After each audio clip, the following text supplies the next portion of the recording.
Hello everybody. Today I'm going to be giving an overview of what I keep in my onboard Sur-Ron toolkit. So I've alluded to this in previous videos, but today I'm actually going to show off what I keep in there. So far, the tools that I have in this toolkit have been absolutely everything I need to totally disassemble the bike.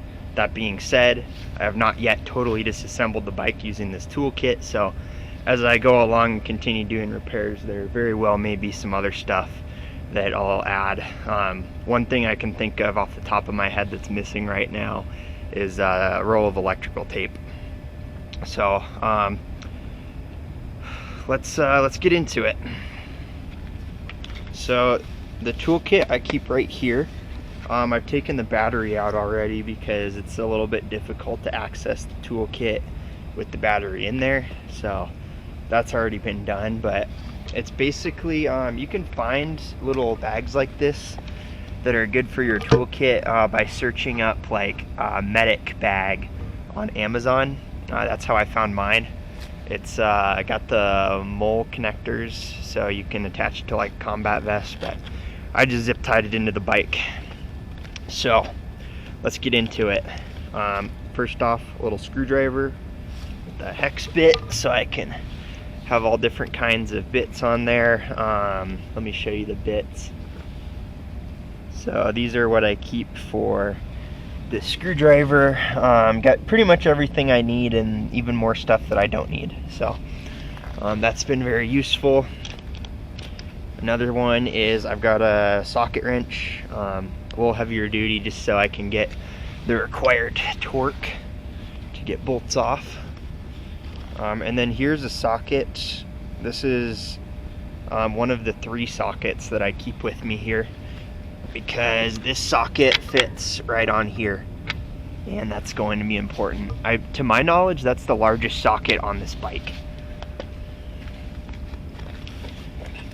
This right here is a spoke adjuster wrench, so it just fits around the spokes and you can tighten them that way.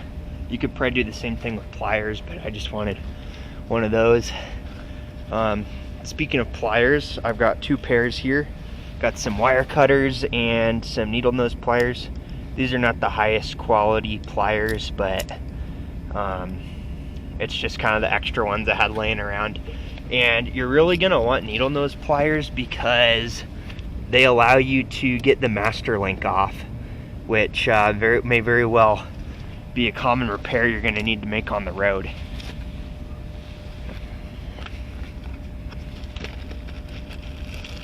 Let's see. So here we've got all kinds of wire connectors. There's some heat shrink here along with little crimps. So any electrical issues, this should be able to take care of that. Got a little multi-tool here, just another set of needle nose pliers with a little knife and some other stuff on there. You never know when these will come in handy. I've got a shoelace just because who knows, you might need to wire something onto the back of your bike.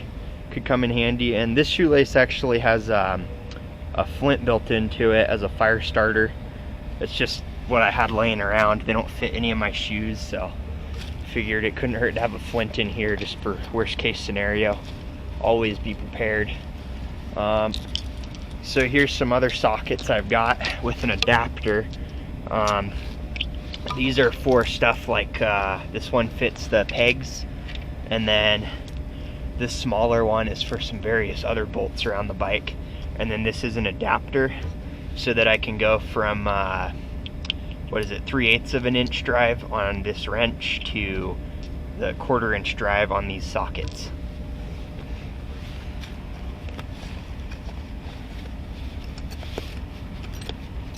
Continuing on, I've got a few Allen wrenches here. I believe I have another smaller one. I couldn't really tell you exactly what size these are. However, these are the 3 sizes that you need for most repairs on the bike. So for example, this one is going to allow you to get into the throttle, a lot of the smaller ones, even here. Also adjusting this. I've had issues when I drop the bike on accident, the handlebars will get tweaked, so it's really nice. You kind of need something to correct that if you happen to drop the bike. This one's a little larger and it fits for the calipers and then a few other spots around the bike. I like this ball joint on here. That makes it pretty adaptable. And then this larger one, not only does it fit the rear axle, but it also fits the majority of the bolts on the frame of the bike. So that's going to be an essential size. As far as picking your sizes, I would just take a set of Allen keys or the extra ones you have laying around and see what fits on your bike and then throw those in.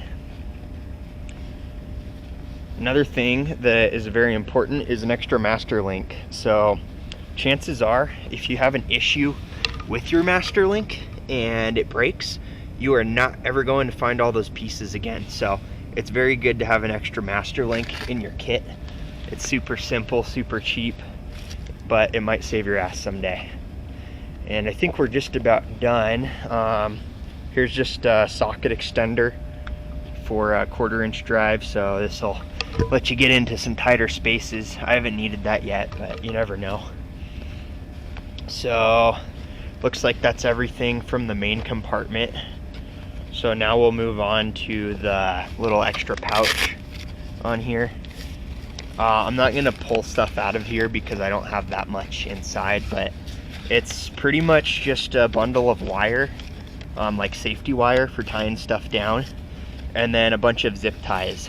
So zip ties are extremely useful and you never know when you're gonna need them. So I highly recommend carrying some zip ties in there. So this is kind of what we've got, just so you can get a better view of this. And then just know that I also keep zip ties inside as well, and then some safety wire too. So this is, to my knowledge, everything you need to do pretty much any repair on the bike. However, something I would like to add to this kit is supplies to change a tire. So the issue with the Sur-Ron tire, and really any dirt bike tire, is it's a very tight tire on the wheel, so you're going to need some pretty good leverage. I got some tire irons, however each one is 12 inches long and they're super heavy, and it's not going to fit in my little kit here. So I'm sure you can find some smaller tire irons, but then you run into the issue of, say you get a flat tire and you can get the tire off. What are you going to do about it? I'm running inner tubes in here. Some people use tubeless. One possible fix would be to get the inner tubes with the goo in them. However, that's going to increase the rolling weight of your entire wheel, and that might not be ideal depending on what you want to use the bike for. Another option is including a little tire patch kit, which I think would be one of the better options. However, if you're patching your tire on the go, you're going to need something to pump your tire up again. So that means including either a small pump in your kit or one of the CO2 tire inflators, which you can find pretty cheap. So that's something that I would like to add. However, there's some hurdles to overcome in order to have the complete tire repair kit, just because you need some really heavy duty tire irons in there, and it's hard to find something that's going to give you sufficient leverage and is light enough and small enough to keep in your little repair kit. So just to finish it up, I want to talk about repair kit placement. The only reason that I'm able to fit this in right here is because the extra space provided by these seat extenders. So if you don't have the seat extenders, this part is going to be flush up against your battery, and there's no room for a kit like this. Something you could do is put it underneath the seat. That would probably work just fine. However, then you kind of run the risk of having this kit exposed, and you know people love stealing tools, so that's why I opted to put it in here, because it locks with the battery and people are just a lot less likely to get into it if you have it locked on your bike. So that's my recommendation for what to keep in your toolkit.